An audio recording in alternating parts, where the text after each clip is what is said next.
በኢሳይያስ ምዕራፍ 54 ቁጥር 17 ላይ እንዲህ ብሎ ይናገራል። በአንቺ ላይ የተሰራ መሳሪያ ሁሉ አይከናወንም ይላል። ዛሬ ለእናንተ መልእክት አለኝ። በእናንተ ላይ የተሰራ መሳሪያ ሁሉ አይከናወንም። በስራችሁ ላይ፣ በንግዳችሁ ላይ፣ በየትኛውም ነገር ላይ ሆን በትዳራችሁ ላይ የተሰራ የትኛውም የጠላት መሳሪያ በኢየሱስ ስም አይከናወንም። በኢየሱስ ስም አይከናወንም። ላጠፋችሁ፣ ድንገት ላሳዝናችሁ፣ ድንገት ላጠቃችሁ በእናንተ ላይ የተሰራ የጠላት መሳሪያ ሁሉ በጌታ በኢየሱስ ስም አይከናወንም።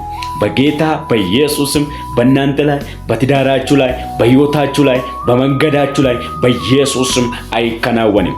በኢየሱስ ስም አይከናወንም። ቃሉ እንደሚል በአንቺ ላይ የተሰራ መሳሪያ ሁሉ አይከናወንም ተብሎ እንደተጻፈ በጌታ በኢየሱስ ስም በዛሬ ቀን ላይ ከዚህ በኋላ ያለው ቀናቶች ላይ በእናንተ ላይ የተሰራ የጠላት መሳሪያ ሁሉ በኢየሱስ ስም አይከናወንም። በኢየሱስ ስም አይከናወንም። አሜን። በኢየሱስ